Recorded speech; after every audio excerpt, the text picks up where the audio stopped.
Hey everybody, how you doing? It's Bruce here with Traveling with Bruce. Welcome to Monday show, Monday, December the 2nd, 2019. Welcome one, welcome all to the Monday night live show. Just double checking to make sure I'm on the air. I am on the air. It is working. I see comments coming in like crazy. How's everyone doing tonight? I hope you all had a wonderful Thanksgiving down in the U.S. for all my friends in the United States. And those of you Americans around the world that happen to watch me, and you're not located in the USA, a shout out to all of you as well. And of course, to all of my viewers from around the world, whether you're from Canada, North America, in Caribbean, of course, in the UK, Europe, Australia, New Zealand, Japan, Taiwan, wherever you're watching me from. Hi to all of you. Please give me a shout out. Tell me where are you watching me from. Say hi to me.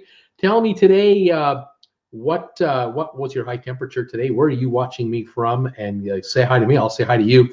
And tell me, those of you, are you going on a cruise in the next say year or so? What ship are you going on? And how long is your trip going to be? And where are you going? Are you going on a Caribbean cruise? Are you booked for an Alaska cruise? What ship are you booked on, and when are you going? Share with us on this group all of your details, and we'll talk cruising. I got a little bit of cruise news for you today. I've got some trivia later on today. Typical Monday show is ready to go, and thank you for being here and following my channel's exploits. If you can give my videos thumbs ups, that would be great. This video, you find it enjoyable, please give it a thumbs up today. That'll help the analytics on YouTube. YouTube has been very good to me. There used to be a skit on SNL that I used to love on Saturday Night Live, where the fellow used to say, "Baseball been very, very good to me." Well, YouTube is being very nice to me. Our channel is growing quite nicely this past week. We've had a very good week. The numbers are really picking up quite nicely. Subscriber counts are up again. Welcome new viewers. If you're new to this channel, I welcome you here. The gang here will welcome you. If you say hi to me, they'll say hi back to you. There are folks watching me tonight also on Facebook. This show is being simulcast on YouTube and Facebook at the same time. So if you're watching on Facebook, say hi to me as well. You may have to type in your name and just say, so-and-so here. Hi, Bruce. How you doing? That would be wonderful. This is the second week we've done a simulcast on YouTube, on my YouTube group page, Traveling with Bruce, and the YouTube channel, Traveling with Bruce. So welcome one, welcome all. I'm glad you're here. Winter has arrived in Creston. There's no question about it. There's snow out there. There's snow out there. It's dark as can be outside. Absolutely pitch black out right now. Our sun goes down now at about 4:40 in the afternoon, and it gets dark real quick around here. We got about a quarter inch of snow last night. It won't go away. It'll go away tomorrow because we're going to hit about 39 to 40 for the high, and it'll definitely disappear. But it came in last night and stuck around just to kind of tell us, hey, buddy, it's December the 2nd, and yeah, Santa needs some white stuff. So snow has dropped to our elevation level, at least for now. Anyway, I hope it's okay where you are. I know my friends in New York and Boston and the Northeast are apparently going to get some snow. If not already, they're going to get some tonight. New York rumored to be up to 8 inches possible. Hang on there, everybody. Be careful. Brittany is here today. Chad Clark is here. Who else have I got here? Linda Lou is here. Masters game. Welcome, you guys. Ed Tolleson is here from New York. Kirk Brunson is here. Welcome. Getting ready for Monday Night Football. He says Sheila is here. Hi, Sheila. Who else have we got in the house here? A lot of folks were talking to each other before I even went on the air.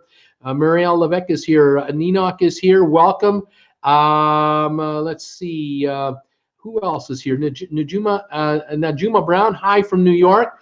Donnell is here from Ireland. Welcome, Donnell, to the show. I know it's late for you over there. Welcome to TWB here for Monday, December the 2nd. Welcome, buddy. Nice to have you. Ryan Harrison is here from Virginia. Welcome. Philly Girl is here. Welcome, Philly Girl. Any more news on Norwegian Joy? We left last night from LA. 19 to 20 people were apparently somewhat ill when they got back. Long lineups to get into the ship, to get on the ship. I'm trying to attain some photographs of that. But apparently people were not happy having to wait so long to get on the ship. second week in a row that lineups were really delayed to get into the ship, because I know what they're doing. They're getting people off the ship, and then they were scrubbing it down as much as they could while there was nobody else on it but the crew, and then they would slowly let people back in it. But a lot of folks in long lines. And in Los Angeles, this particular cruise port that Norwegian is using, they're using a giant tent as a check-in. They don't have the big, beautiful building as a terminal like they have in Miami. Of course, the Norwegian terminal in Miami is going to be an absolute work of art with all the state-of-the-art electronics, probably facial recognition, checking in, checking out. It's going to be fast. Here in Miami, in LA, it is slow going, old-fashioned way through this glorified tent structure. Pretty sad, but it is temporary. They're only there for a few months of the year. I don't know what the big plans are. I'm not sure if LA has a master plan in the works for a permanent, maybe joint run port facility building. They already have one now. I mean, they have one already, but I believe it's Princess that uses it. So that's Carnival, Princess, and Princess, and probably Holland America. I'm not sure who else is using it, but not Norwegian. They're not using it. They're using this tent instead, glorified tent. Anyway, that's all I know. I don't know if anyone's got the norovirus today or not on the Joy. I haven't heard a word, but they're on it and they're on their way. Vicky Hart is here, Hawaii, November 7th to 14th on Pride of America. Then hopefully the group cruise after that. Fantastic, Vicky. Another one that Vicky's strongly looking at considering coming on our group cruise. We're going on a group cruise next year, December 2020, on the Harmony of the Seas out of Port Canaveral. We're going on a 7-day cruise. We're going to go to Perfect Day Coco Cay. We're going to St. Thomas, and we're going to St. Kitts, and I would love to have you folks join us. We have 30 people already in the bin. 30 are already on this cruise. I would love to make it 100. So if any more of you would love to come on a cruise, if you've never been on a cruise before and you want to get a cruise among friends, Traveling with Bruce might be your answer. Join us for our group cruise. All the details are down below in the description of this video, and there's a link to Ambrin Travel.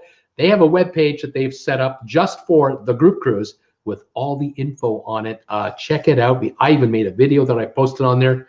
Look it over and come and join us. I'd love to have you do that. Marielle is here. Norwegian Bliss, January 19th for 14 days. That's her cruise coming up. What are your group cruises? What are your cruises coming up, you guys? Let me know. Troy H is in the house. Hi, Bruce. Hi, Troy. It's my birthday week, says Brittany. Welcome and fantastic. Facebook user, hello from Emerald Princess. Last day of a 40-day trip. And you're joining me on my show on the Facebook. Thank you for being here and joining us. That is fantastic. Susan R., happy Cyber Monday from Virginia. Right on. It's Najuma saying it's raining on Long Island right now. John Bolton is in the house. Hi there, Bruce. First time watching you, and I'm on YouTube. Welcome, John Bolton, to my channel. Welcome to the weekly show. I'm on every Monday night at 8 o'clock Eastern time, like now. I'm also on every Monday night at 7 o'clock Eastern time for a 1-hour casual hangout show with all the sponsor members of this channel. If any of you would like to become a sponsor member, I'd love to have more join you. Join me. There's a join button probably just down below here somewhere, so maybe it's over here somewhere. Click on that. You'll get all the information about becoming a sponsor member of this channel. That gives you the rights, exclusive rights, to come here Monday nights at 7 o'clock, hang out with me, the YouTuber, for an hour every week. And you also get private videos that we post, behind the scenes stuff. So keep that in mind. Any of you out there who are thinking about becoming a sponsor member, would love to have you join me. Who else have I got here? Sheila here on Facebook. Beautiful. Kirk Brunson is in the house from New York where it's snowing. K-Rug is here. Hi from Lexington. 30-day cruise from San Diego to San Diego. Weather is warm here, but it's so dark and gloomy. Something sounds to me like you're going to the Panama Canal and back. If you're going to do that, I just get that punch. But welcome to the show. Welcome to my channel. I'm glad you're here. Rob Slevin in the house too. Hi again, Bruce. TWB crew. 39 in Lexington, but should go up to 50 later this week. Let's see here. Who else have I got? Jim Evans is in the house. Hi, Jim. How are you? Sylvan Forrest. Hi, Bruce and all. Hit thumbs up, subscribe, notify, and consider becoming a sponsor member just like Sylvan is. That would be wonderful. You can join Sylvan every Monday with us as well. Can't wait to drop my pants and slide down the hill. Way to go, Keenock. Right on, buddy. Super Robert Willis. Hi, Bruce from London. Hi there, Super Robert Willis from London. Welcome to the channel and the show. Glad you made it for us with us tonight. Manuel Cake Daddy Pruitt is in the house. Hey, Bruce, have a great evening. Who else have I got? Anthony Potts is here. Hello, TWB folks. 55 here in Danton, Texas. 40 days until a newly renovated Carnival Sunrise Cruise. Right on. That is fantastic. Donnell is saying, I'm glad to be watching live as usual. I'm usually having to watch the replay, and it's just not the same. It's great having you here, Donnell. I know it's late for you. I'm glad you made it. Hang in there, buddy. Let's see. Who else have we got? Nurse Nancy is here. She's saying hi to everybody, which is normal. As she said, with everybody. I love it. Sylvan, 370 days to go until Bruce's group cruise on TWB. Avoid last-minute disappointments and the rush and book early. That's right, folks. You can get your best selection of cabins right now because the Harmony of the Seas, that ship's going to be sold out next year. There's no doubt about it. Fantastic. It's just after 1 a.m. Where Donnell is right now, folks. So he is really paying the price to watch me tonight. John LeBeau, hey, Nurse Nancy. Who else have I got here? I'm trying to find names I haven't seen yet. Here we go. Thanks for the info about the Norwegian check-in tent, Bruce. Hope they get things taken care of before January the 5th. I tell you, the tent will still be there because that's kind of a permanent structure. They really need to build a serious building there for that cruise line. Kay Rugg, taking an anniversary cruise from San Diego to San Diego, 50 years married to the same guy. Well done. He must be doing something right. Way to go, you guys. Congratulations. Absolutely wonderful. Let's see here. Terry Gallant is in the house. March 2020, March 1, 2020, on the newly Royal Amplified Oasis of the Seas. Supposed to call on San Juan, but we'll see what happens. That's true. You will see what happens. We'll find out by then. Thank you. Going South Pacific, March 2020, says Kay. Fantastic. Let's see here now. What else is going on here? Megan Frost is here, and SFL Spotter. We're planning a cruise this month, but my cruise is my new roof this month. I've sprung a leak. Oh no! I'm sorry to hear that. That is not fun. Sorry that had to be work out that way. Thank you everybody for being here today. Thank you all of you who are giving this show thumbs ups. I really appreciate that. Please consider becoming a sponsor member of TWB. You can always copy that link and check out the info on becoming one. Otherwise, just hit the join button that you should see on most of my videos. Please join me on my Facebook page, Traveling with Bruce. We have a Facebook group page. I'd love to have you join that. Also, thank you to SailPack. They're a sponsor of this show. They have a 10% offer on all their merchandise. They sell cruise merchandise. And the link is also down below for that. Ambren Travel, here they are, ambrentravel.com. You can always call on this exclusive number right here, 904-800-4440. That phone number is only for TWB viewers to call. If you dial that number, they know you are a TWB family member, and they will take care of you for the group cruise or anything else. If you want to go on a cruise with Disney or Carnival or whatever, call Ambren to book your cruise. They'll take care of you human to human. There are 3 ladies that will take care of you, Caitlin, Carrie, and Laura, and you won't be talking to a computer or dealing with any kind of press 1, press 9, press 7 nonsense. It's all human contact. They'll take real good care of you. Okay? Fantastic. All right. Let's see any more comments, and let's get into the news of the day. Just double checking here, make sure I haven't missed anybody. John LeBeau, looking into the cruise December, Bruce. I contacted the travel company, Marielle. Very cold in Montreal. Can't wait to leave. 48 days until I get out of here. That old biddy, I just got back. Part of my group was held by the locals. It turned out okay. Locals just took all the vehicles for ransom. My goodness, I don't know what you're talking about. That's kind of scary. Cindy, hello, TWB family. Hi, Cindy. Welcome back today. Greetings, Bruce, from a Facebook user. Ron Sablehouse, hi there, Bruce. Megan Frost, new CFL. That doesn't sound good. Brittany, I still have plans to become a sponsor member in either late January or sometime in February. I still plan to watch Traveling with Bruce even during my program, especially on Monday that I get off. Brittany, whenever you're joining. I love it. I just love your support of my channel all the time. You are absolutely wonderful. Thank you for being here again tonight. Marielle, it is stupid cold here, says Megan. Terry Gallant, I waited to make final payment till the last day, and I was able to lower my cruise fare by $500 from the original booking in May of 2019. Well done, Terry.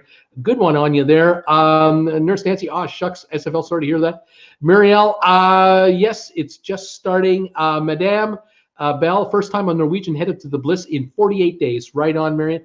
Madeline, I've heard good things about the Bliss, and I hope you enjoy it too. I was really enjoying your Christmas story and the member live stream meeting, Bruce. That's kind of the stuff you get in the Hangout show at 7 o'clock on Mondays. We just talk about whatever, and tonight we talked about our typical Christmases. What do we do at Christmas time? What have we been doing over the years? And we were reminiscing. SFL is saying thanks, Nurse Nancy. Nurse Nancy saying hi from snowy Maine. Says Nancy Mason actually saying hi from snowy Maine. Hi, Nancy Mason. Welcome. That old video, hostages held in Costa Maya, Norwegian getaway just happened. Unbelievable. I'll have to look at that after the show. That old video, I just came back. I hear you, SFL. We need brakes on 2 vehicles. And Gavin is here from Brisbane, Australia. Good morning, sir. Hi, Gavin. How you doing? Welcome back. Gavin is also a sponsor member. Folks, you'll be able to notice what folks here are sponsor members because their names are highlighted in green type. That means that they're a sponsor member. Then beside their name, there'll be a logo of some kind. Some of them have anchors. Some of them have different kinds of logos. And they also get to use emojis that are provided by YouTube for the sponsor membership program. And they'll pop off emojis from time to time.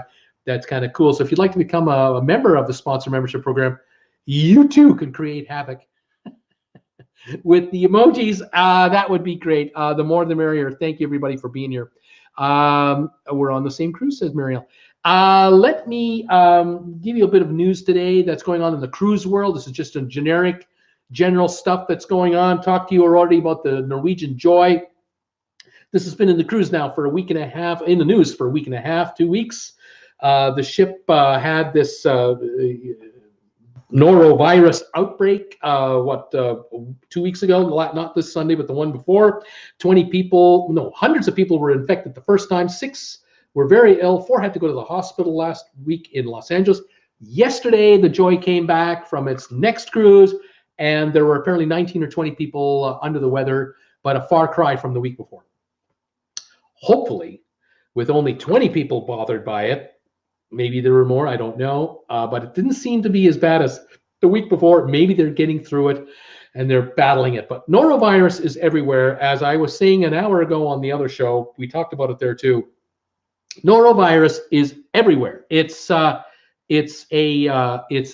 virus that affects any public setting that you and I go to. So every school has it. Primary school, private, public, high school, junior high, every college, every university, all churches have norovirus. All hospitals have norovirus. Shopping malls have norovirus.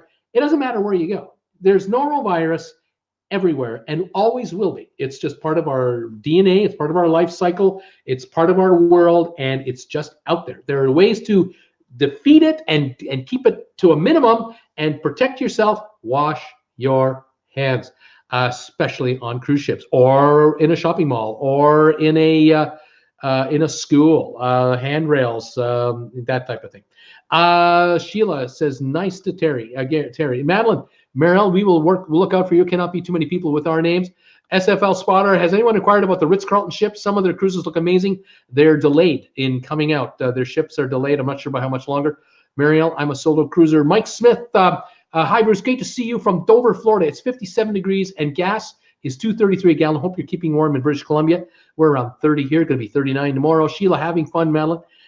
Vicky Hart, we don't create havoc. There we go. There's all those emojis. Michael Lanzo, hi, everybody. Hi, Michael. Sheila, grocery stores have norovirus. That's right. Grocery stores have it. Clothing stores have it. Fast food restaurants, norovirus. Airplanes, norovirus. Airports, norovirus.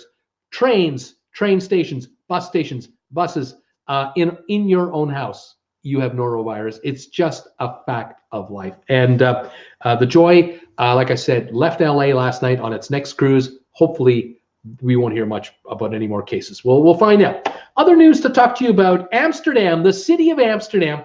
There's been news on Amsterdam now for about a year. The city fathers They wanted to reduce the number of tourists coming into Amsterdam because they're just overrun with tourists. They're so popular. Amsterdam is such a popular place in the summertime in particular. They're drowning in tourists, way too many.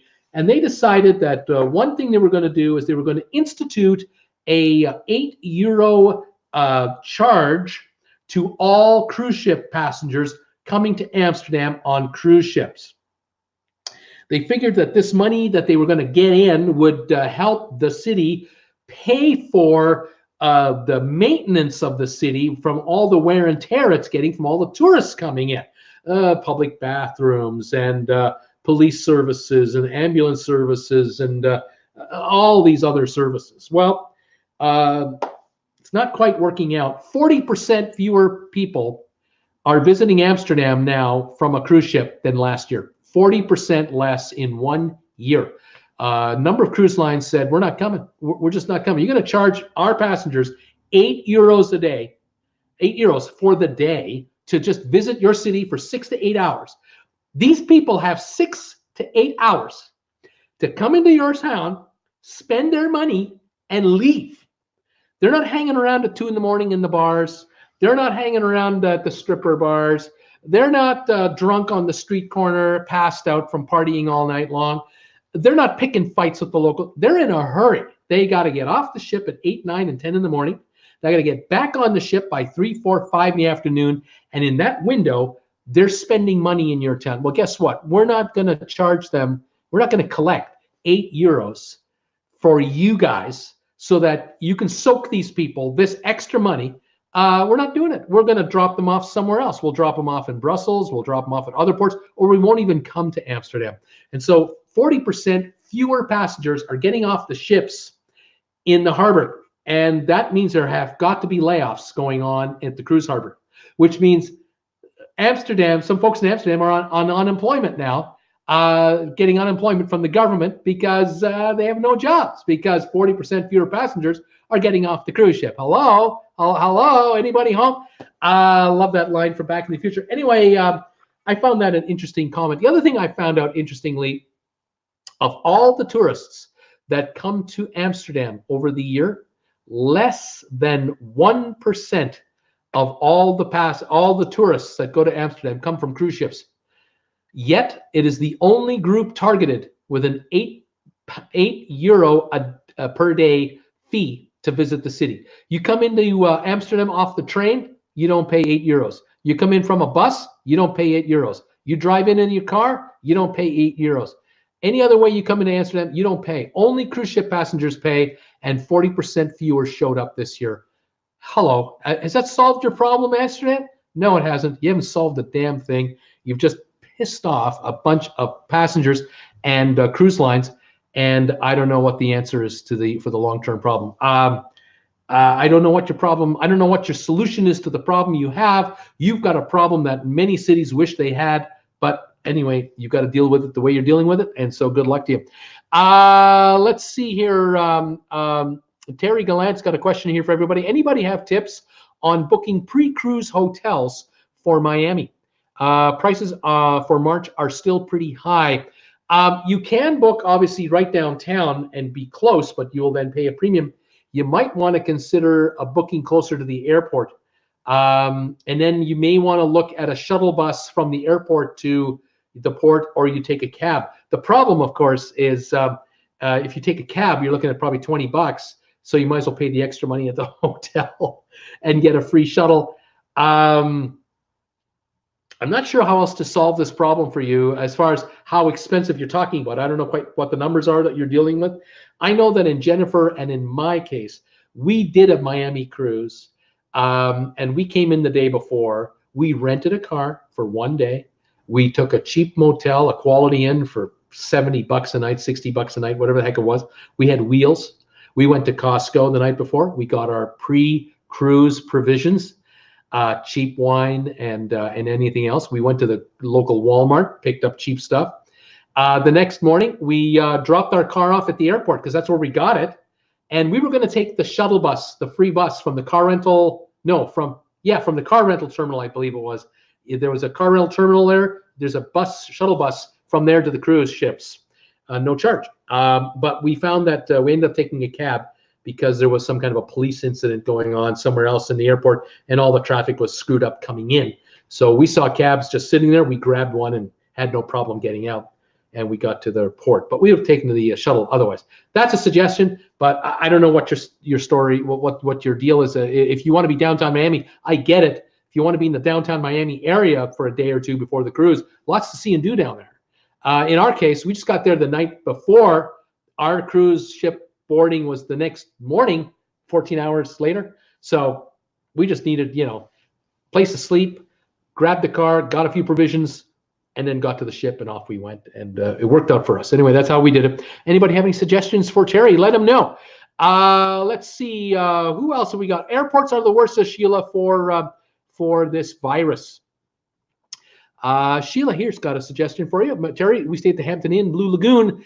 Transportation from the airport is free, $10 per person hotel transfer to the port. Nurse Nancy, we have a very nice park and cruise in Hampton Inn for Fort Lauderdale, $145 for the entire length of the cruise. I guess you parked your car there.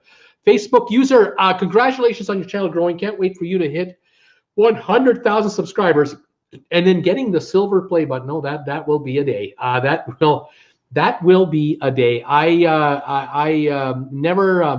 I used to see videos of YouTubers getting these, these recognition things when I had 1,000 subscribers. I go, oh man, that's, But now that we're at 36,200 and climbing, I'm kind of going, it's a realm of possibility. If I can just keep going long enough, maybe it'll work someday. But I don't know. That's still a ways to go.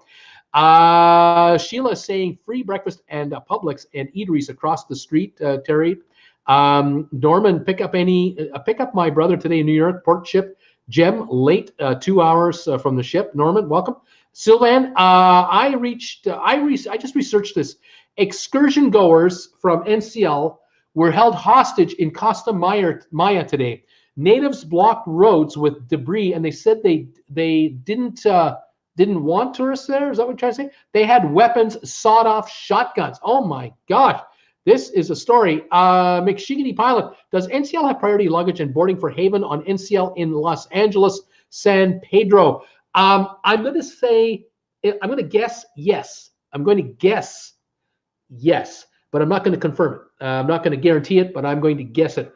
Call the 800 number for NCL, or if you're using Ambrin Travel, talk to Ambrin. They'll talk to you about that. They'll be able to tell you. Billy Farron, hi Bruce and the whole TWB family. Hope you're having a great night. We are. Thank you, Billy. I would try to avoid places like Motel 6. My mom, one of our other friends who had stayed in one recently, had issues with their room. Terry Gallant, we are 3 nights pre-cruise because the flights into Miami were ridiculous to arrive just one night before. We have over $600 to play with. There you go. Yeah, Terry, you might want to think downtown, but on the other hand, with 3 nights, you might want to take a car. One day, you might want to just go to a big old shopping mall and do something like that. One day you might want to drive to a beach for the day. One day the wheels might come in handy if you're obviously flying in, but otherwise look at downtown and see what you can dig up. But yeah, it might be expensive. Sylvan, I just researched this. Excursion goers were held hostage. Yeah, didn't want tourists there. They had weapons and shot off shotguns. Unbelievable, Sylvan. Let's see. We have done Airbnb and they're pretty cheap, but you have to be adventurous. Says Nurse Nancy, and that is an issue too. All right, another piece of news in the cruise business. Cayman Islands.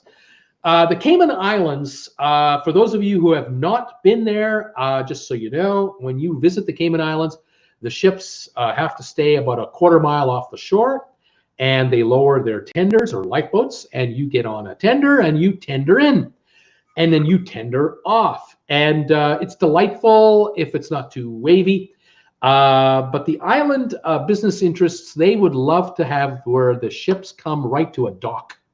And the Cayman Islands government is pretty heavily dominated these days by local business interests. And they have been trying to get a dock built in the downtown area. But the problem is that the project is such a large infrastructure project.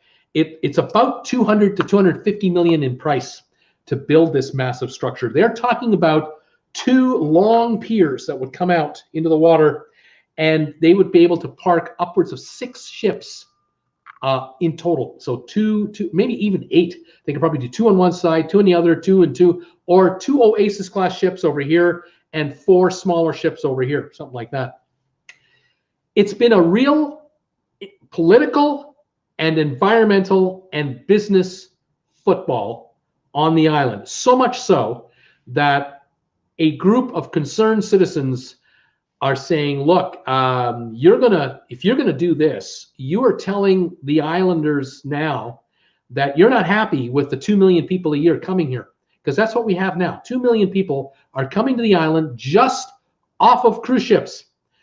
You put these ports in here, these piers, you're going to be able to bump that number to 3 million passengers a year. This island has got 45, 50,000 people on it right now.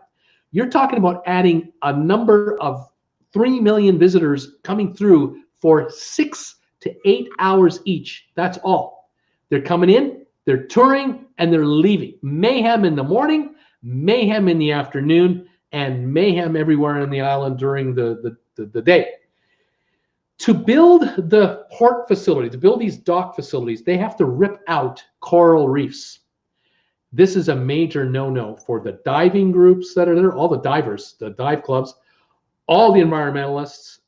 It's just a big no-no. And in this environment of global warming, environmental concerns, it's almost insane. My personal opinion has been consistent. I have been on the side of the "Don't Do It" campaign.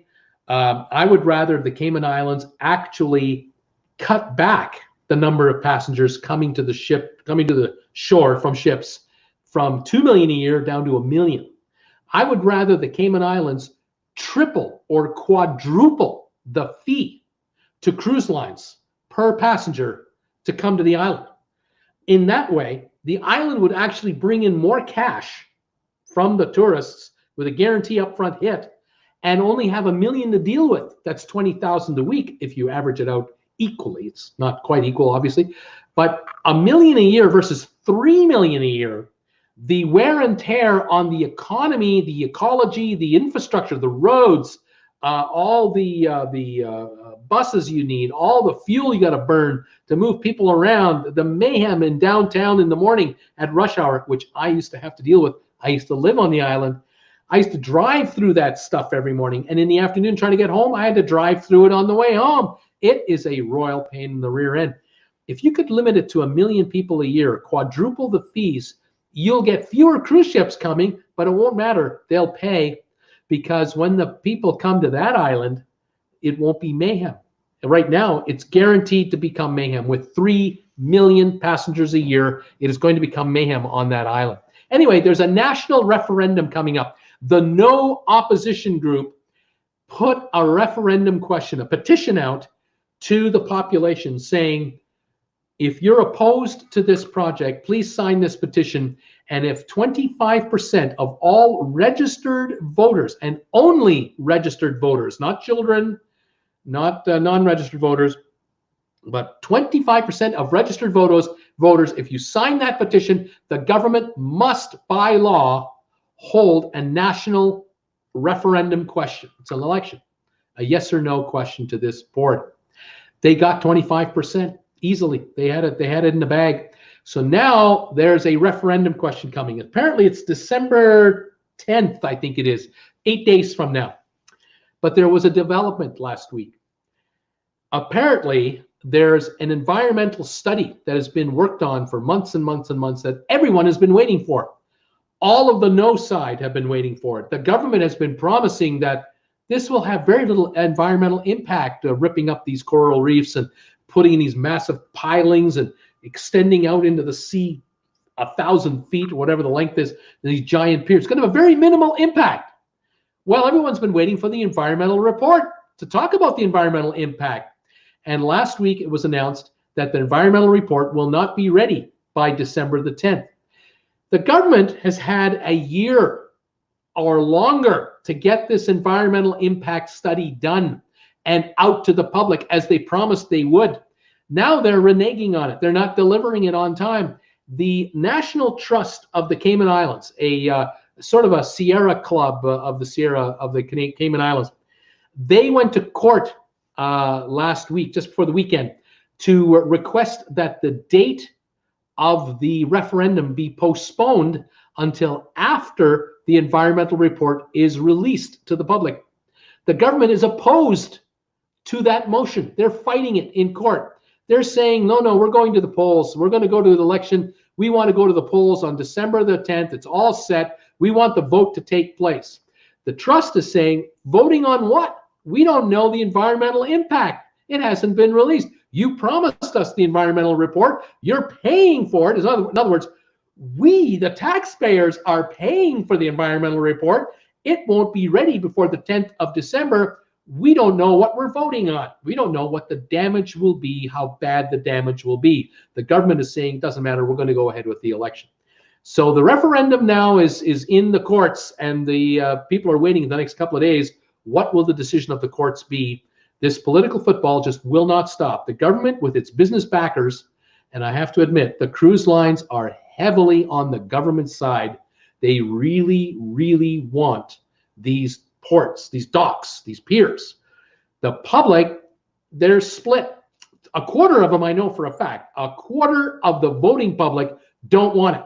So that the day they go to the vote, December the 10th, if that's the day, 25% of the voters will say no. If they all show up like they did for the referendum, for the petition, if they all show up on voting day, you got 25% saying no. Now the government's got to get 51% of the 75% left to make this happen. The no side only needs 26% of the 75% to make it a no. But they would really like to have the report, the environmental report. So that's the football going around in the Caymans. An update for you that I bring up from time to time. I'll let you know what I hear when I hear more. Okay. Any more comments here? Juan Catalina is in the house. How you doing, Bruce? Doing great. Scott J. Hi, Bruce. Shirts on the way. We'll wear on Harmony in 48 days. He's got a shirt coming.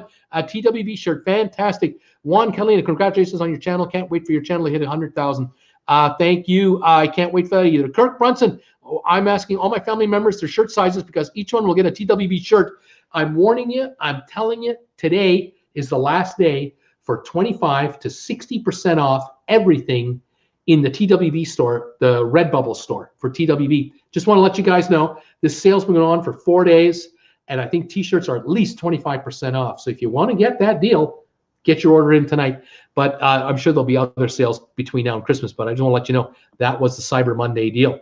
Thank you for your support, everybody, for helping me out on this channel with those orders. Masters game, Kirk, thumbs ups. Marielle, Madeline, Bell, are you from John Abbott College? Curtis Marcel. Good evening, Bruce. Hi, Curtis. And then who we got here? Just came home. Welcome home, John. Curtis, welcome back. One more piece of news for you, and then we're going to do trivia. The last piece of news is from Chile. This is an update from this story I did, a video I did a couple days ago, from Hurtigruten Cruise Line.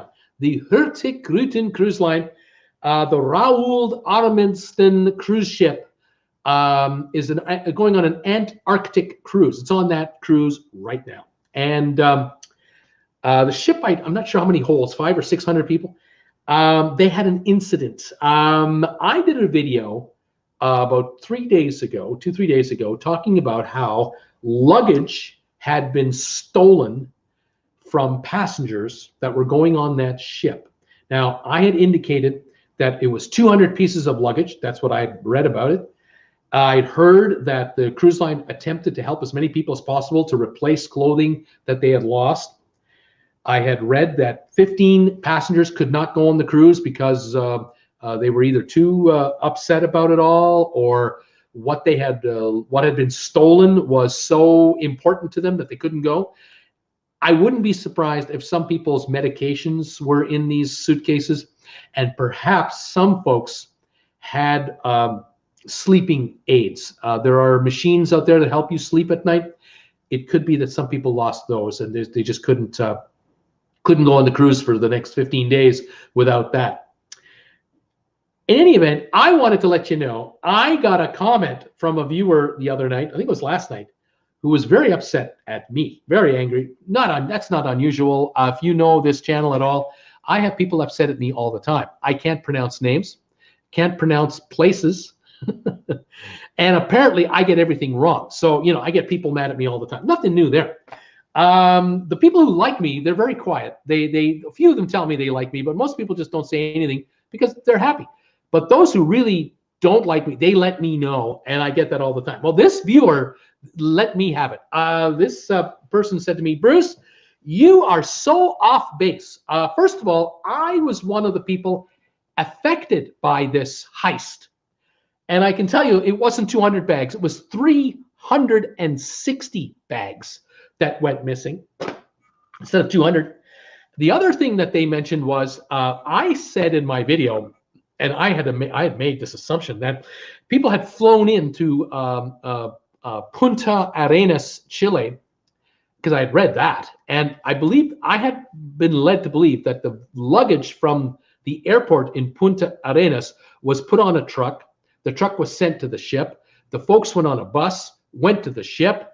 The folks got there, but the luggage didn't because the truck got hijacked with the luggage. Well, no. Apparently, this happened earlier. This happened in Santiago, Chile, because the ship started its cruise before Punta Arenas, I think in Santiago or in that area. Anyway, people were saying that this person was saying to me that the luggage went missing between the Santiago airport and the hotels in Santiago, and the 360 bags never showed up. And this person went on to say that Hurtigruten did virtually nothing for anybody, and they're not offering any compensation, even though it's the company that they hired to move the bags. And this person says more than 15 people missed the cruise, but I didn't get a number as to exactly how many.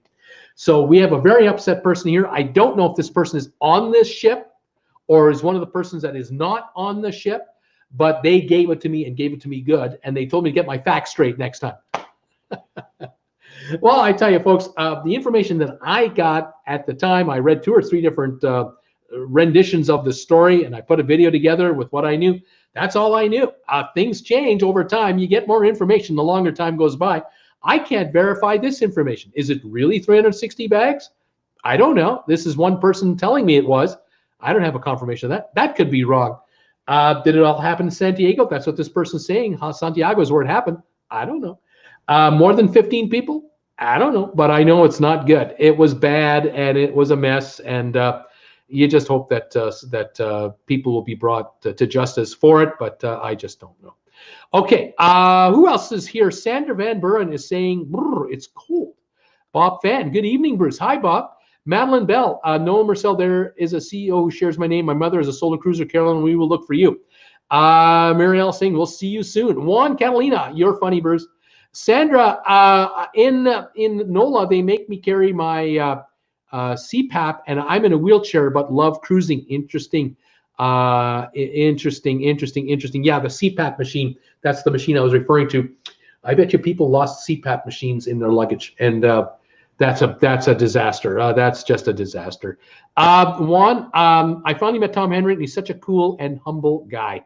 I can't wait to meet Tom Henry myself. There will come a time when he and I will meet each other.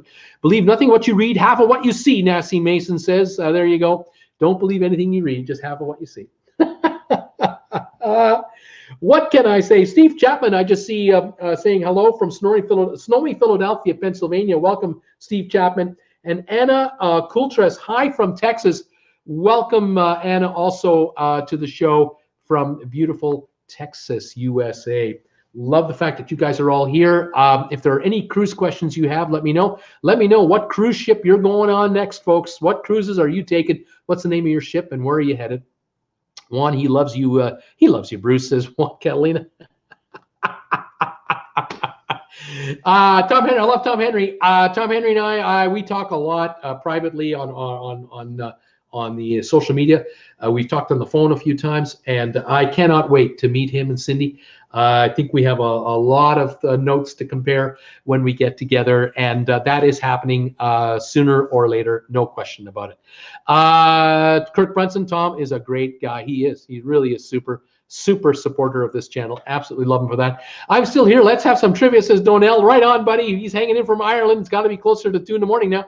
I'm looking now for next year, says Sandra Van Buren, for her next cruise. Juan, Tom, and Bruce, #1. There you go. Let's go right into trivia. What do you say, folks? I'll get the trivia all fired up, and we'll do some trivia together, and let's see how we can do that. Thank you for being here tonight and all of your support of my channel. I really, really appreciate it, as always. Here we go. Getting the first question set up right now on my big ass iPad. Let me see. There it is. I'm ready to roll. And let's see what we can do. I need to use my phone here for my answers, and we will get ready to line up the first one right away. Nancy is saying, I'm leaving Monday for Carnival Victory. Danny Wright saying, I'm on my next cruise December 12th to 19th on the Norwegian Sun. Madeline Bell, travel CPAPs weigh less than a pound, can fit into a tote, worth the investment. There you go. Linda says, Donnell, I'm ready for trivia. I agree. Leaving Monday on Carnival Victory, says Nancy Mason. Rob Slevin, Celebrity Edge, Western Caribbean, 12 days. Then the Bruce Cruise coming next December. Fantastic, Rob.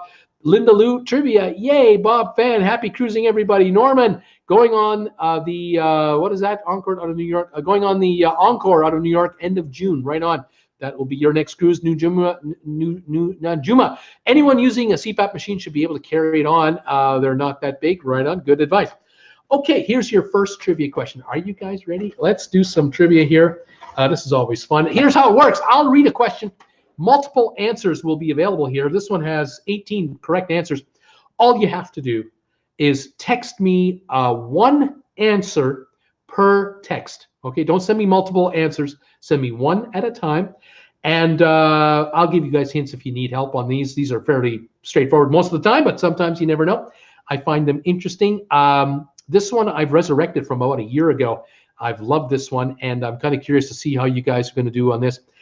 Here is your first question for the evening on trivia. All right, you ready? Here we go. Can you name the U.S. cities that have lost the most population since 1950? What cities in the United States have had the biggest drop in population since 1950? They're going the wrong direction. Anybody know any of these answers? Let me know. There are 18 cities. You have to have at least 100 and let's see here.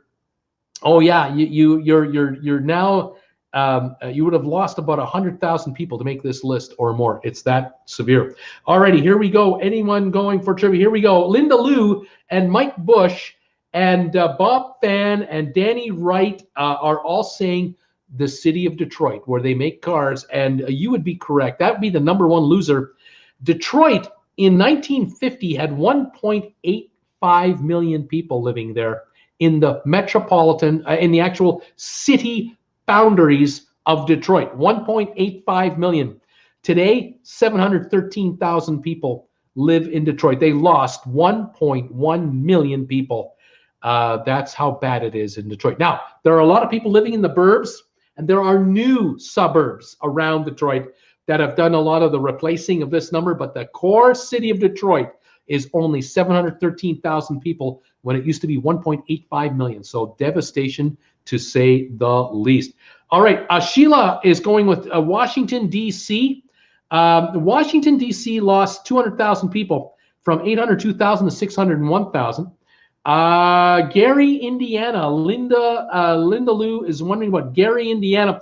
They've had a loss, but they didn't lose 100,000. So they're not bad. It's not bad enough to make this list. Sheila is wondering about Baltimore. Baltimore, Maryland, down 328,000 people from 949,000 to 620. Ninok is saying Cleveland, Ohio. Yeah, Cleveland is the fifth biggest loser, 518,000 people, 914,000 to 396. Cleveland, 396,000 in its actual city boundaries. Devastated. It's amazing. The burbs are different. Dayton, Ohio. Mike Bush is thinking Dayton as a city. Dayton made the list just barely. 102,000 people lost from 243,000 to 141. That is a massive drop off of 40% of your population. San Francisco, no, San Francisco is going the other way. They're going up in population, not down. Brittany Lockwood, New Orleans, yes. New Orleans has not got a car problem or a factory problem. New Orleans has a hurricane problem called Katrina. New Orleans in 1950 had 570,000. Today, 343,000. 226,000 less, devastated and still trying to recover from Katrina. Donnell, Detroit for sure. You're right. Nurse Nancy, she's wondering, Milwaukee, by chance, did Milwaukee make that list? No, Milwaukee has been quite steady on population. Baltimore, we have Syracuse, New York from Steve Chapman. Syracuse did not make the list of at least 101,000 losses. Pittsburgh, Pennsylvania, Linda Lou, yes, from 676,000 down to 305. 371,000 people left the city of Pittsburgh since 1950. The steel industry is no more. But Pittsburgh, the metropolitan area, doing very well. And the area around Pittsburgh is doing very nicely. Medical research is one for sure. Major distribution center. Pittsburgh has reinvented itself. Sheila, Tampa Bay, not in the worst loser category. Troy, wondering about Flint, Michigan. We hear about the water. Flint is a loser from population as well, but not in the top 18. Brittany, thinking Philadelphia. You are correct with Philly. Number 3 here, from 2 million to 1.5 million, 500,000 gone. Third biggest drop since 1950 is Philadelphia. But the burbs of Philly have grown nicely. Steve Chapman, what about Los Angeles, Bruce? Nope, the city of LA is hung on right there. They were never a factory town, so they're doing fine. Brittany Lockwood, what about Boston? Yes, 183,000 Bostonians have left Boston proper from 801,000 to 617,000. Bob Fan, Chicago, also Mike Bush, Chicago. Yes, the number 2 city on this list, 925,000 people have left Chicago from 3.6 million to 2.7 million approximately. Number 2 on the list, but the burbs have made up for it. Baltimore, Cleveland. Mike Bush is guessing Cleveland. We've done Cleveland. Dayton, Ohio. We've done already. Thank you. Gary, Indiana has just come in. No, Gary not on the list. Buffalo, New York. There's another one. Buffalo. 1950, Buffalo had 580,000 people living in the city. Today, 261, down 318,000. More than 50% have left. Almost 60% of the population of Buffalo is gone. They've all moved to Orchard Park and other burbs instead. But Buffalo has been transforming. Sheila is wondering about Houston in Texas. No, Houston's booming. Pittsburgh, we've done. Let's see here. St. Louis, Mike Bush. Number 4 city for losers. 856,000 in 1950, 319,000 today. 537,000 people have left St. Louis, and so has their football team, and the burbs can't make up for it. St. Louis is getting hit and getting hit hard. It's sad. Hartford, Connecticut. Nancy Mason, Hartford. Nope, not on the list. New Orleans, we did. Atlanta, no, Atlanta is not on the loser list. Galveston, Texas. No, not Galveston. Cincinnati, yes. Julie Grindstead. Cincinnati lost 207,000 actually. Cincinnati used to have 504,000. Now they have 296. So they've lost 40% of their population ever since WKRP in Cincinnati went off the air. Cities haven't been the same. Flint, we've tried. Rochester, New York, yes. From 332,000 down to 210,000, 121,923 people have left Rochester, New York. Paradise, California. Yes, Paradise, California got a big hit, but I think this quiz came out after Paradise burnt down, and I don't know if Paradise lost 100,000 people or not. I don't know if it's that high. Indianapolis. Nope, not on the list. Miami. Nope, not on the list. Charleston. Not on the list. Charlotte, nope. Jacksonville, no. New York City, nope. Let's see, Dallas and Newark. Dallas, no, but Newark, yes. Newark, 438,000 down to 277, lost 161,000 in Newark, New Jersey. We have 3 left to go. City starting with an M, a city starting with a B, and a city starting with a Y. Those are the last 3 cities that have had the biggest losses in population since 1950. We're talking about a city in Minnesota, a city in Alabama, and a city in Ohio. And let's see here if we have the Minnesota city starts with letter M. The Alabama city starts with a B, and the Ohio city starts with a Y. Let's see if anybody guesses them here. Massachusetts, so that's a state. Yuma, Youngstown, it's Youngstown. Youngstown, Ohio, I believe. 101,000 lost from 168 to 67,000. Wow, 67,000. All that's left from 168,000. Minneapolis, correct. That is the city of Minnesota. 521 down to 382. 139,000 in the city itself. Birmingham, Alabama, correct. That is the Alabama. The last one I needed. The Alabama city from 326 to 212 down 113,000. And that does the quiz right there. The first one, you guys did really well, really fast.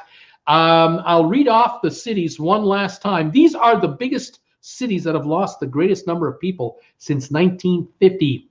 From worst to 18th, we're talking Detroit, Chicago, Philadelphia, St. Louis, Cleveland, Pittsburgh, Baltimore, Buffalo, New Orleans, Cincinnati, Washington, Boston, Newark, Minneapolis, Rochester, Birmingham, Dayton, and Youngstown. Those are the cities that have lost the greatest number of people since 1950. The top 18 anyway.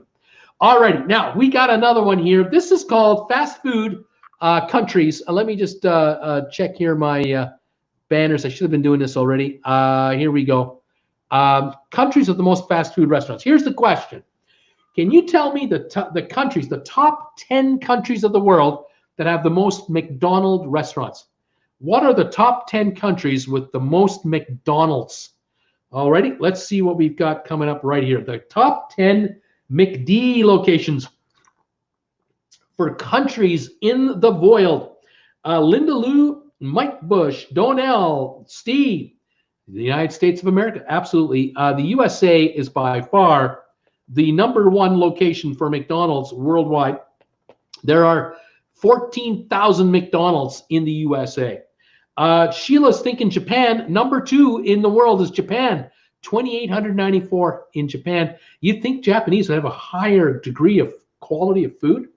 Second most McDonald's in the world, believe it or not. Danny Wright is thinking China. #3 at 2,631. China is #3. United Kingdom, Nina Frank. The UK, numbers looks like #6, 3, 4, 5, #7, 1,285 in the UK. Linda Lou, Mexico is not in the top 10. No. Japan, we did. The Philippines is not in the top 10. Germany, Nurse Nancy, #4, 1,480 McDonald's in Germany. And the Germans like to say that they eat well. Oh, they love McDonald's. Australia, Mike Bush, that would be #8, 973 in Australia. Canada, Steve Chapman, yeah, #6 or 5, whatever. 1, 2, 3, 4. #5 is Canada, 1,458. Remember now, Canada only has 35 million people. Germany, China, and Japan all have many, many more people than Canada. So Canada at 1,458, we're 1/10 of the American population of 350 million. If you multiply the number Canada has by 10, that would be 14,500. That would be 500 more than in America. There are more McDonald's per capita in Canada than in the home country of McDonald's, the United States. That's how much we are addicted to McDonald's. It's unbelievable. Creston doesn't have one though, but Cranbrook, an hour away, does. And I eat breakfast there every time I head to Calgary. We stop at Cranbrook McDonald's for breakfast. Who else have we got here? Mike Bush is thinking France. Yep, right behind Canada, 1,442. And France has almost double the population of Canada. Who else have we got here? Let's see. Any other guesses? Korea. The Koreas, none of the Koreas. There's only 2 left. Singapore, no. Let's see. Chile, no. Any other guesses that you haven't given me? New Zealand, no. Philippines, we've tried. Taiwan, no. Germany, we've done. Netherlands, Switzerland, no. Ireland, UAE, no. 2 countries left. 1 in South America and 1 in Europe and also Asia. They're both. Those are the 2 last countries with McDonald's in the top 10. UAE, Italy, Thailand, and Brazil. Brazil is South America. Yep. 929, 9th place. 929 McDonald's in Brazil. Now, the country in Europe that is both in Europe and in Asia, it's a big country, still hasn't been guessed, starts with the letter R.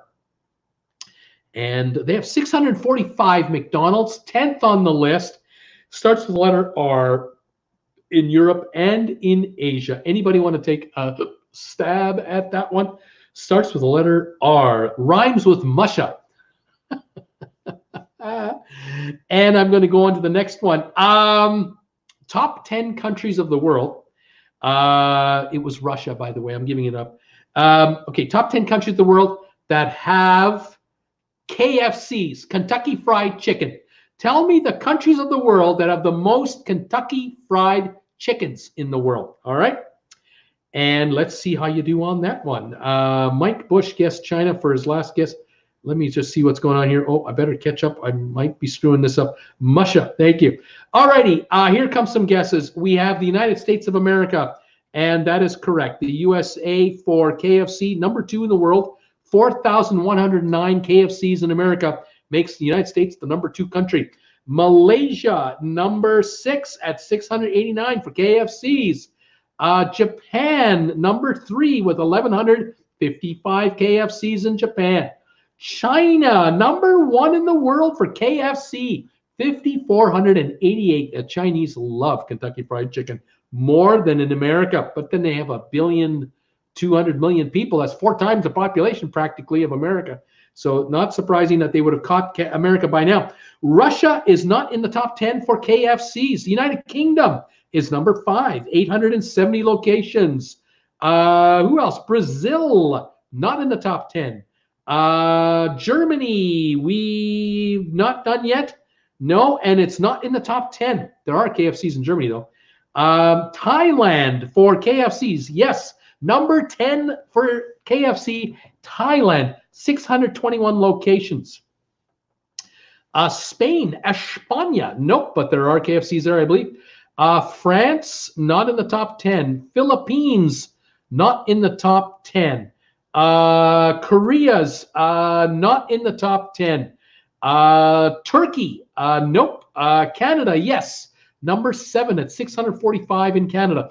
Taiwan, Canada. How about Turkey? No, no, and no. Russia, no. Canada, Russia. Hungary, no. Mexico for KFCs, no. Spain, no. The Bahamas, no. And Japan. I'm looking for a country in Africa. I'm looking for a country in the Oceania area. And I'm looking for a country in Asia. The 3 left that I need for KFC locations in the world. 1 in Africa, 1 in Oceania. The Australia, I'll take a Linda Lou. You got Australia. Number 8 at 642. India, no. Brazil, no. Egypt, no. South Africa, yes, guys.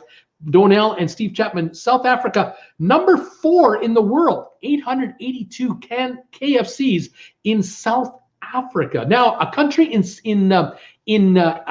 Asia. 1 to go, not Singapore, but Asia. This country has 627 locations in Asia. You've already tried China. You've already done Japan, South Korea. You've done the Philippines. This one starts with the letter I. And what would it be? It's the last one on the list. What is the name of this country in Asia? We've got Turkey and Thailand. We had Kenya for Africa earlier. Nope, nope, and nope. I'm looking for a country that sounds like Mindonesia. It's Indonesia, 627. Thank you, Donnell. There it is. You're typing like crazy. So is Bob Fan. So is Nina Frank. You're all typing like crazy. Well, I'm giving it up. It's Indonesia. That is the top 10 for KFC. All right. Now, give me the top 10 countries of the world that have Starbucks. Top 10 Starbucks countries of the world.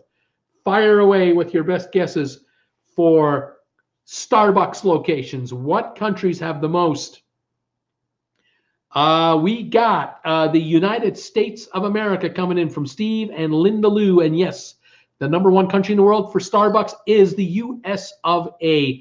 13,390 Starbucks locations. Bob Fan is thinking China. Number 2 for China. Yeah, 2936. Number 2 country. Troy H, Canada. Yep, number 3. 1,460. And just like with McDonald's, that would translate into 14,600 in the US, and that would be more than in America by about 700 more. So we have more Starbucks in Canada than you guys have in America on a per capita basis. We love Starbucks up here big time. We're addicted. Danny Wright, the United Kingdom, yes sir. Looks like 3, 4, 5, 6th highest, 951 in England, the UK. Bob Van, Japan, number 4 in the world, 1218. Linda Lou is thinking Mexico, number 7 at 632. Linda Lou, Germany, nope, not in the top 10. The Philippines, number 10, 324 Starbucks in the Philippines, number 10 in the world. Sheila, daughter works at Starbucks. Bob Van, France, nope, not yet. China, UK, Indonesia, no, and the USA. I need 3 more. I need 2 in Asia. As a matter of fact, all 3 countries are Asia. One of the 3 countries is Asia and Europe, but all 3 could be considered Asia. Indonesia, USA, the Korea. We have South Korea, number 5, 1,108. That leaves us 2 to go. India, nope. India's coming in like crazy. India's not in there. Looking for 2 Asia countries to make this list. Taiwan, yes, Taiwan is number 8 at 420. And then I've got 1 left to go. Here it is. Brittany, you have it. It's Turkey. Turkish coffee, 387 Starbucks in Turkey. And that does the Starbucks count. Well done, everybody. All right, let's do one more time here. How about Subway restaurants? What countries of the world have the most Subways in the world? Subway restaurants. South Akron, Ohio, laughing out loud, says Kanina. All righty, Subway restaurants of the world. Where are they? Where can we find Subways? Sandra Van Buren. What about Mexico? Yes, in Mexico, number 6, 977 Subways. Linda Lou, the United States of America. Same with Masters Game and Danny Wright and Steve Chapman. Yes, the USA, number 1 all the way. 25,197 Subways in the United States. 25,197. McDonald's is only 14,000. Starbucks is 13,900. Subway, 25,197, all by itself, number 1. Troy H., Canada. Canada's number 2. And here's the shocker again. 3,208. 3,208. Multiply by 10, you get 32,000 Subways. That's more than in America again. Canadians have more Subways, more Starbucks, more McDonald's per capita than in the US. And these are USA companies. It's incredible. We love this stuff. Bob Fan, China, we did, I believe. No, I did not. I'm sorry. China for Subway, number 10 only at 581. That will change. But so far, it's at 581. Nina Frank, the United Kingdom, yes. Subways in the UK, very popular. 2,419 locations in the United Kingdom. Mexico, we did. Japan, Bob Fan. We have not done Japan, and there is no Japan in the top 10 for Subway. Germany for Subway, number 7. 680 locations for Germany. Well done, Nina. Who else have we got here now? Other countries. Steve Chapman, China, Japan, Turkey. Turkey not here. Not in this one. Germany, not in the top 10. Tim Hortons better than Subway and Starbucks in Canada. Johnny V, disgraceful, was thinking we had a better taste. Bob Fan, Mexico. Philippines, Troy H. No, Philippines. Brazil, yes, number 4 for Subway, 2,068. 2,068 in Brazil. United Arab Emirates, not high enough to make the list. United Kingdom, we've done. I've got 3 countries left for Subway. 1 in the Oceania area, 1 in Asia, and 1 in Europe, Asia. 3 to go. And we've got UK already. The country down under is the one I'm thinking about for the Oceania country. And I'm looking at the 2nd most populated country in the world as another one. Here's Australia. Thank you. 1,373. Brittany Lockwood, you got it. Taiwan is not on the list. Looking for the 2nd most populated country in the world. We also have Russia here. Bob Fan, thank you. That is one of the Asia Euro countries. 604 leaves us one country to go with the second highest population on the planet. Bob Fan, you're the winner. India at 631 locations for subways. And so we start with the US at 25,100, all the way down to China at 581. So Subway's got a lot of filling in to do at this point. Well done, everybody. We'll do one more quiz, and I got one or two more, and then we'll call it a night. Let me just get this checked off here. Here we go. And we'll get that done there, and we'll move on. Okay, can you? Here's I found this one unique. I hope you like this one. The quiz goes like this. Can you tell me the top 10 highest earning dead celebrities? The top 10 dead celebrities that make the most money. Any guesses on that? Top 10 dead people making money. Top money making dead people. Oh my gosh. Let me know what your thoughts are on the top 10 dead people for making money. They make more money dead than alive. It's incredible. Bob Fan is saying Elvis. So is Brittany Lockwood, and so is Troy H, and so is Steve and Danny Wright, all coming in with Elvis. And you're all correct. Elvis is the 1, 2, 3, number 4 income generator.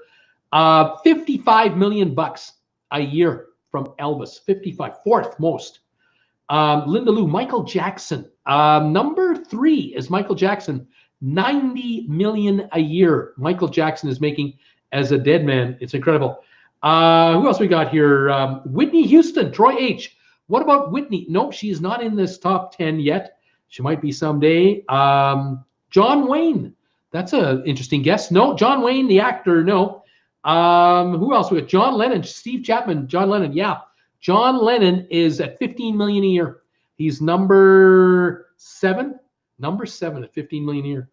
Frank Sinatra, Bob Fan, thinking Frank Sinatra. Nope, not Frank Sinatra. Marilyn Monroe. I thought Marilyn was on this list. She is not. Brittany Williams. What about Prince? I thought Prince would be here, but he's not. Prince is not yet on this list. Shirley Temple, not on this list either. Dorothy Dandridge. Dorothy Dandridge, I don't have on this list either. The number 1 person on this list is a fashion designer, if you can believe it or not. The number 2 on this list are songwriters. They're a duo, songwriters. All the royalties they're making, I guess.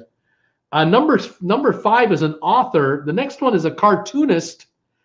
Then we have a writer cartoonist. Then we have a scientist. And then we have an author. These are the top money makers from dead people. Jim Reeves, no. Johnny Carson, no. Rita Hayworth, no. Versace, no. That's fashion, no. Versace. Ralph Lauren, no. Not Ralph Lauren either. Gucci, no. Not Gucci. These are all fashion. Very good, but none of them are the one I'm looking for. Fashion designer is number 1. And when you hear how much money this fashion designer is making, it's incredible. Charles Schultz, Peanuts creator. Yes. Charles M. Schultz makes 35 million a year. Unbelievable. I had a wonderful evening once. I was in a hot tub in the Palm Desert when I used to live there. Sitting in this hot tub at the end of my complex, and it was about 9 at night, 8:30, 9 at night. And a gentleman approaches. It's wintertime, it's dark and everything else. Gentleman approaches. He's got on his morning coat like me. He comes into the hot tub and we start talking. Turns out that this guy had the most interesting job. He worked for Charles M. Schultz. He worked for that guy for like 30 years. And he was his licensing man. He would license Charles M. Schultz Peanuts characters on anything around the world. And I asked him, apart from the United States of America, what is the largest country in the world with the highest revenue for Charles M. Schultz from licensing? And he told me it was Japan. Japan was the number 2 market in the world for licensing revenue. He had been to Japan dozens of times in his lifetime to do business. It's amazing. What a fascinating story, talking to that guy about the Charles M. Schultz licensing deals he did around the globe. Absolutely amazing. He's in a hot tub with me in Palm Desert, California. Go figure. Danny Wright is thinking Walt Disney. No, Walt is not on this list. Kate Spade, no. Charles Gloria Vanderbilt, no. Steve McQueen, no. John Lennon, Paul Newman, no. Bob Marley, Coco Chanel. Yves Saint Laurent. Number one is Yves Saint Laurent. Absolutely right. Yves Saint Laurent is generating, as a dead person, 350 million a year. Yves Saint Laurent, 350 million a year being made after he's gone. Unbelievable. Any other guesses? I'm looking for a songwriting duo. I'm looking for an author, looking for another cartoonist, looking for a scientist with crazy hair, looking for an author who's done book after book after book after book after book. Let's see here. Well done, Philly Girl, says Donell. Well done. Lucille Ball. No, Lucille Ball is not one of them either. I wonder if I give you any of the hints. The songwriters, I believe they did The Sound of Music. I think they did My Fair Lady. They've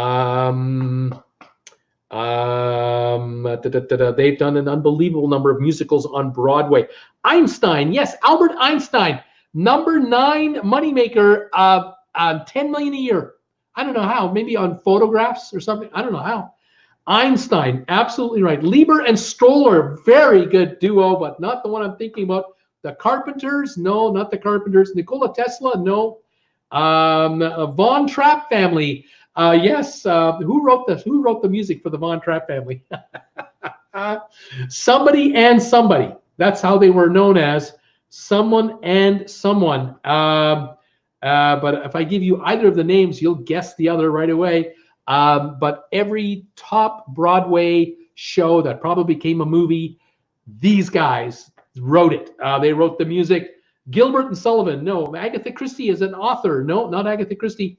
Let's see. And then the cartoonist I'm looking for did books in the 60s, the 50s and the 60s, children's books that we still buy by the millions to this very day. Green Eggs and Ham would be one of the books. One of the stories, Agatha Christie, Chanel, Irving Berlin, Bernstein, Ronald Dahl. Excellent guesses, all of you guys. Just beautiful. None of them are right on this chart, but these are people I'm sure making millions, even though they're gone. Dr. Seuss, yes, Steve Chapman. Theodore Seuss Geisel. Dr. Seuss is number 8 at 15 million bucks a year. We're down to only a couple to go. Everybody got it. I'm going to give them up. I'm going to give you Rodgers and Hammerstein. Rodgers and Hammerstein are the songwriters. 235 million a year. J.R.R. Tolkien, 50 million a year. Did he write Lord of the Rings? I'm not exactly sure of that. Michael Crichton, 9 million a year, author of book after book after book. Philly Girl, Rodgers and Hammerstein, right here. And Tamiko Coleman, Rodgers and Hammerstein. Well done. That did that quiz. I have one to go. Last one. I hope you can hang around for it. How many are left? 22 of you left. Diehards. I got my diehards left here. The loyalist of loyalists of loyalists. All right, this one. I had so much fun when I saw this quiz. I couldn't wait. I thought I'm gonna spring this one on you guys, and I think you're gonna do just fine with this one. This will take you down memory lane if you're my age, for sure. Alrighty, here we go. I want you to tell me the top television shows from 1967. The top TV shows from 1967, and I'll give you hints. Here we go. Hints are coming. All right, here we go. The first hint, description of an episode of this show. Aunt Bee and Opie and even Andy all learn a valuable lesson about putting on airs. What was the name of that show? Here's the next one. Needing new accounts. Lucy visits Jack Benny to convince him to keep his money at the bank. Mr. Mooney and Gail Gordon try to convince Jack Benny to keep their money at his bank. What was the name of that show? Here come guesses like crazy from everybody here. We have the Bob Newhart Show, not 1967. Mannix. People are guessing Mannix for 67. I don't know if Mannix was on the air yet. I don't see it here. Bonanza. Yes, that's one of the shows here. Bonanza. Where is Bonanza? Oh, I love these old shows. 15 years after Ben's testimony sent a man to the gallows, his son shows up in Virginia City proclaiming his father's innocence in song. That was Bonanza, the number 6 show on television. Batman. I don't think Batman came out in 67. Might have been 65, 66, and it might have been over by 67. I could be wrong, but I don't see Batman here. Gilligan's Island. I don't think Gilligan was in here in 67. Let's see. Mayberry, we got it. Andy Griffith, we got it. I Love Lucy. The Lucy Show is what it was called. Needing new accounts. The Andy Griffith Show is the first one. Here's the next show. Luann's father and ex-fiance come to town, and her father tries to persuade her to discard Gomer. Discard Gomer was the name of that show. With a well-earned vacation disturbed by the arrest of a hardened criminal, Marshall Dillon and Miss Kitty head back to Dodge. What was the name of that show? Buffy and Jody want to know where babies come from. Bill and Mr. French have to figure out how to tell them. What was the name of that show? Freddy the Freeloader helps an amnesiac. The gentleman plays a street sweeper who's obsessed with neatness. And the Four Seasons sing a medley from The Sound of Music. What was the name of that show by chance? Freddy the Freeloader. Anybody remember that guy? Let's see here. We have Here's Lucy. Beverly Hillbillies. That is definitely one of the show here. Jethro tells Jed that he has inherited a castle in England after hearing the word from Drysdale. That's the Beverly Hillbillies. Macmillan White was not on at 67. Bob Fan, Gunsmoke, yes sir. With a well-earned vacation disrupted by the arrest of a hardened criminal, Marshall Dillon and Miss Kitty have to come back to work. You mean to tell me that Marshall Dillon and the lead call girl went on a holiday together? Is that what you're telling me in 1967? Is that what's going on here? Miss Kitty, I think she ran the whorehouse upstairs. Isn't that what that was going on there? Am I missing something here? I don't know. Standards, I don't know. Nenock is thinking about a show called I Dream of Jeannie. Let's see if there was one. It wasn't on at this time. I Dream of Jeannie. Yes, Major Nelson and Major Healy are assigned to be in a film about a day in the life of the average astronaut with Jeannie, and she gets a job as a script girl. I Dream of Jeannie was one of the most popular shows of 1967. Bob Band, Gomer Pyle, USMC. That's right. The number 3 show on television. Unbelievable. Masters Game. Homer Puke. Oh my, Bob Fan, Family Affair, Bruce. You're talking about Buffy and Jody want to know where babies come from, and Mr. French and Bill have to figure it out. Family Affair, number 5 show in television in 1967. Julie had it. Danny got it. Masters Game got it. Sandra Van Buren is thinking Green Acres was on television in 1967. You'd be right. Lisa is glad to give away Oliver's entire wardrobe to a charity, but can't part with any of her dresses. Yeah, we can give away the guy stuff, but I can't give away any of my stuff. Donnell, the Waltons, 1967. I don't think the Waltons were on television. Let me give you a clue here of another show. Here we go. Bing Crosby joins Dean on a melody of Al Jolson's songs. Dom DeLuise plays an unbearably courteous caddy who tries the patience of golfers Bing and Dean. What was the name of that show? Jackie's guests include Groucho Marx, Tina Louise, and Jack Fontaine as Crazy Guggenheim. What was the name of that variety show? And Dora babysits Tabitha but has to leave for a party. She finds a perfect babysitter in a toy that she brings to life. What was the name of that show? Very popular show. Let's see who we got here. Just listening in for the rest says Brittany, Gomer Pyle, Bewitched. Bewitched it is. It is Bewitched. Eleanor has to babysit Tabitha. Petticoat Junction. The show called Petticoat Petticoat Junction for 1967. Don't have it. Let's see. Red Skelton Show, Freddie the Freeloader. Yes, the Red Skelton Show was definitely Freddie the Freeloader. Green Acres, we've done. Let's see here. Carol Burnett Show. No, Jackie Gleason Show. Yes. Guests include, Jackie's guests include Groucho Marx, Crazy Guggenheim. That's Jackie Gleason Show. Bewitched, we have the Dean Martin Show. Correct. The Dean Martin Show where Bing Crosby joins Dean to sing a melody. Let's see. All in the Family. No. Flipper. Haven't got it. Let's go. Here's another one. Guests include The Doors. They sang Light My Fire. Yul Brynner, Steve Lawrence, and Edie Gourmet. Comedians Flip Wilson and Rodney Dangerfield. And a Swedish act who speed skate on a 6-foot circle. What show would they all be on for 1 hour? All those people, one show, Sunday night. The 13th most watched show on television in 1967 was on from the 40s and still on TV. Here's another one. At the Shiloh Ranch, Jim Horn becomes involved with a roving saloon singer who had a similar involvement with Trampus 3 years earlier. What is that kind of a show?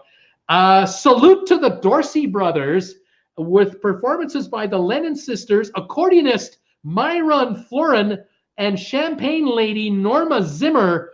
What show is that? Oh my gosh. Let's see here. Ed Sullivan, Masters Game. Yes, the guests include The Doors, Yul Brynner, Stevie Lawrence, Edie Gourmet, comedians Flip Wilson, Rodney Dangerfield, and a Swedish act that speed skate in a 6-foot circle. Ed Sullivan Show, of course. Only Ed Sullivan would have all that. Here we go. Tom and Dick's guests include actress Janet Leigh, pop singer Bobby Gentry, and legendary folk singer Pete Seeger. And Smothers Brothers, Bob Fan, you've got it. You're ahead of me on this one. Absolutely. The Smothers Brothers Comedy Hour. Let's see here. Gunsmoke is not one I'm looking for, by the way. Mark befriends the daughter of an alligator poacher that Tom is looking for, with Bruno the Bear on the show. What's the name of that show? Which was featuring Bruno the Bear. Anybody know that one? Dick and Dan welcome guests Kay Ballard and Richard Dawson, along with regulars Artie Johnson, Ruth Buzzy, and Goldie Hawn. What was the name of that variety show every week? Here we go. The Lawrence Welk Show, Bob Fan. Yes, salute to the Dorsey Brothers with performances by the Lennon Sisters, accordionist Myron Florin, and champagne lady Norma Zimmer. The Lawrence Welk Show. Nothing like that has been on television since, folks. The Smothers Brothers, we done. The Virginian Trampass. Yes, the Virginian. At the Shiloh Ranch, Jim Horn, Tim Matheson becomes involved with the roving saloon singer who had a similar involvement with Tampras, Doug McClure, 3 years earlier on the Virginian, the number 14 show on television. Rowan and Martin's laughing. Everybody is getting laughing. Absolutely. Dick and Dan present their guests. And Gentle Ben, Masters Game. You got Bruno the Bear, Gentle Ben, the number 19 show on television. All right, here's your next clue, folks. The Case of the Expatriate Traitor. Stephen Thomas, Ramsey, espionage inspector Erskine, posing as a communist courier, uncovers a plot to steal missile data. What was the name of that show? Robbie oversleeps on the day of his wedding to Katie, sending Steve and Chip and Ernie into a frenzy. What was the name of that show from 1967? At the look of the making, at a look at the making of Jungle Book includes interviews with the animators and songwriters Robert and Richard Sherman. What was the name of that show? A look at making Jungle Book movie. Let's see here. Bob Fan, FBI. That's right, the FBI, the Case of the Expatriate Traitor, the FBI. Well done. Not Mission Impossible. Cindy Bridges, My Three Sons. That's right, Robbie oversleeps on the day of his wedding to Katie, sending Steve, Chip, and Ernie into a frenzy. My Three Sons. Well done, you guys. All right, next one. After being paralyzed from the waist down, when shot, a chief of detective forms a special team of detectives. What was the name of that show? Carol and guest Liza Minnelli sing Just in Time. Carol, Vicki Lawrence, and Harvey Korman spoof Star Trek. What was the name of that television show? Sergeant Friday and Gannon are introduced to a new drug called LSD when they meet a young man who has a blue painted face chewing the bark off a tree. What's the name of that show? Bob Fan, you got The Wonderful World of Disney. Look at the making of Jungle Book. That is correct. Ironside. Everyone's getting Ironside after being paralyzed from the waist down. That's right. And what else have we got here? We got Dragnet 67, by the way. Sergeant Friday and Gannon are introduced to the new drug called LSD. Dragnet 67. That's what the name of that show was called. Daniel and Mingo have their furs stolen, and in order to recover them, they have to pit river pirates against each other. What's the name of that show? Here's one, Carol Burnett Show. That's right. Carol and guest star Liza Minnelli sing Just in Time. Carol Burnett, Ironside, Dragnet. Oh my God, are we old, says Nenoch. Yes, we are. Here's the next show. The intrepid collie becomes the protector for a cougar mistakenly shot as the ranch's marauder while Corey joins Carol on her surveys. What's the name of that show? Oh my God, are we old? Daniel Boone, yes. Daniel and Mingo have their furs stolen. Daniel Boone, exactly. Here's another one. Jim's trip to the barbershop results in his being captured by Dr. Lovelace. Artemis Gordon. What is the name of that show? Here's another one. The Gestapo gets a female to pry information out of Sergeant Schultz, Hogan, and Newkirk. What's the name of that show? What show would have the Gestapo on it in 1967?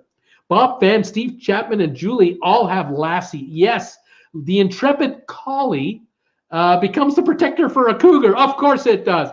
The Wild West, Danny Wright, that is right. The Wild West is Jim's trip to the barbershop and results in him being captured by Dr. Lovelace. The Wild West. Bob Fan, Masters Game. Steve Chapman, all got Hogan's Heroes. The Gestapo gets a female to pry information out of Sergeant Schultz. Perry Mason, no, we don't have Perry Mason. Next one. After 99 foils a chaos plot to kill the chief in his hospital room, Max and 99 continue to investigate the agents behind the dry-up caper. What was the name of that television show? After 99 foils a chaos plot to kill the chief in his hospital room, Max and 99 continue to investigate the agents behind the dry-up caper. Next show, Dick and Paula buy their apartment building but regret it when the tenants complain constantly. Anybody know what that show is? Let's see here. Get Smart. Here it is. Bob Fan, Masters Game. Get Smart. Exactly. Agent 99 and Maxwell Smart. Let's see here. Oh my God. Remember Soap? Let's see. Next one. Michael casts his wool hat into the ring to stop a crooked construction tycoon from turning the city into parking lots with Davy. What was the name of that television show? Here's the next one. Barney, excuse me, Barney and Jim fake an elevator crash to blind a heroin importer. Then Roland impersonates his smuggling partner. What was the name of that television show? Oh my gosh. Let's see here. Oh my goodness. See if I get this to work here. Oh my gosh. Let's see here. Dick Van Dyke. I still watch some of these shows. Brady Bunch. Let's see. Let's see here. The Penguin kidnaps Barbara Gordon and plans on marrying her. What is the name of that television show? And one more. After helping a pelican on a beach, Sister Bertrell has to cope with a love-struck bird. What was the name of that television show from 1967, folks? Oh my gosh. Bob Fan, Batman, Bruce. You said Batman. That's right. The Penguin kidnaps Barbara Gordon. That's right. Batman. Masters Game, and Steve got that one. So did Bob Fan. Brady Bunch is not a correct answer. Michael casts his wool cap into the ring to stop a crooked construction tycoon from turning the city into parking lots. We're talking about Michael Nesmith and Davy Jones are both in this show. What is the name of that show starring those guys? Bob Fan got the Flying Nun. The Flying Nun, after helping a pelican on the beach, Sister Bertrell has to cope with a lovesick bird. That's right, the Flying Nun, 1967. That woman went on to win Oscars. You like me. You really like me. Unbelievable. Let's see. Gosh, I feel so old. The Monkees, Masters Game. Yes, the Monkees. Michael Nesmith Smith casts his wool cap into the ring to stop a crooked construction tycoon from turning the city into parking lots. Davy Jones. That's right. That leaves us 3 shows.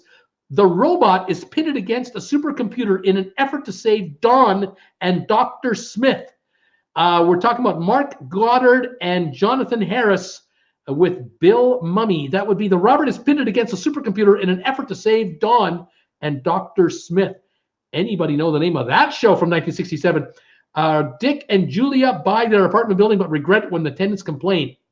And Barney and Jim fake an elevator crash to blind a heroin importer. Then Roland impersonates his smuggling partner. Let's see. Lost in Space. There it is. Yes, the robot is pitted against a supercomputer in Lost in Space. Unbelievable. Leaving us only 2. The one with Dick and Paula buy their apartment building was a show called He and She. I'd never heard of that show. I have no idea what that is. He and She. Dick Benjamin and Paula Prentice were on that show with Jack Cassidy. And the other one I'm looking for, the last one were Barney, that's Greg Morris, and Jim, Peter Graves, fake an elevator crash to blind a heroin importer. Then Roland Martin Landau impersonates his smuggling partner. That would be Mission Impossible back in 1967. Those are all the shows, the top most popular shows of 1967. Let me rattle them off one last time. It was the Andy Griffith Show, the Lucy Show, Gomer Pyle, USMC, Gunsmoke, Family Affair, Bonanza, the Red Skelton Show, the Dean Martin Show, the Jackie Gleason Show, Bewitched, the Beverly Hillbillies, the Ed Sullivan Show, the Virginian, Green Acres, the Lawrence Welk Show, the Smothers Brothers Comedy Hour, Gentle Ben, Rowan and Martin's Laugh-In, the FBI, My 3 Sons, Walt Disney's Wonderful World of Color, Ironside, The Carol Burnett Show, Dragnet 67, Daniel Boone, Lassie, and bonus shows were The Wild Wild West, Hogan's Heroes, Get Smart, He and She, Lost in Space, I Dream of Jeannie, The Monkees, Mission Impossible, Batman, and The Flying Nun. Those were the top shows of 1967 on U.S. television, if you can believe it. Absolutely incredible. You remember that, kids? We are old, aren't we? Isn't that something? I remember going to the Canadian National Exhibition in Toronto, Ontario. It's like a big state fair in the U.S. They had this massive display. RCA had a massive corporate display set up of all of their appliances, stereos, and they had color televisions on display. And there had to have been 20 different models, from big consoles, remember the floor consoles, to the portables, all televisions. Most of them were color TV, some still black and white, but mostly color. And on the screen at that moment in time when I was there, they were playing Batman, the show Batman, with Burt Ward and you know, all the characters. Oh my God! And the Joker was on, the Riddler was on, the Penguin was on, and the colors. I could not get over the colors in the show Batman. It was just stunning. I was all of probably 10 years old, maybe 11 or 12. Yeah, 67, 12. I would have been 12 years old looking at 20 color televisions simultaneously, all with the same show on at the same time. Blew my brains, blew my mind. I'd never seen anything like that. Never seen anything like that. Adam West, thank you very much. Adam West and Burt Ward. Incredible. I stood there and I begged my mom and dad, can we watch this show? We were supposed to walk this whole convention center. And I just wanted to sit there, stand there, and just watch this plethora of color televisions with Batman on it. Because at home, we had a black and white television. I had no idea all these colors existed on a television show. Oh my goodness. It took us 5 more years. Yeah, about 5 more years before we got a color TV. 5 more years. I was 16, 17 when we got a color television. That's how long it took before I got one in the house. I begged my parents, begged them, please get a color television. Please. I'd say to my mom, you get to see Dean Martin in color. You love Dean Martin, don't you, Mom? Couldn't do it. They were $1,000 a piece in '67. You could buy a car for $2,500, $3,000. Unbelievable. But yeah, there you go. You gotta love it. Oh, you gotta love it. Thank you, everybody, for being here tonight. All 18 of you that are still here, I cannot believe it. Thank you for sticking around for so long tonight. I really appreciate it. I will see you all next Monday. Those of you who are sponsor members, I'll see you at 7. Everyone else, I'll see you at 8. If you want to become a sponsor member, hit that join button and join in. And in the meantime, have a great week, everybody. Stay warm, stay safe, and stay healthy.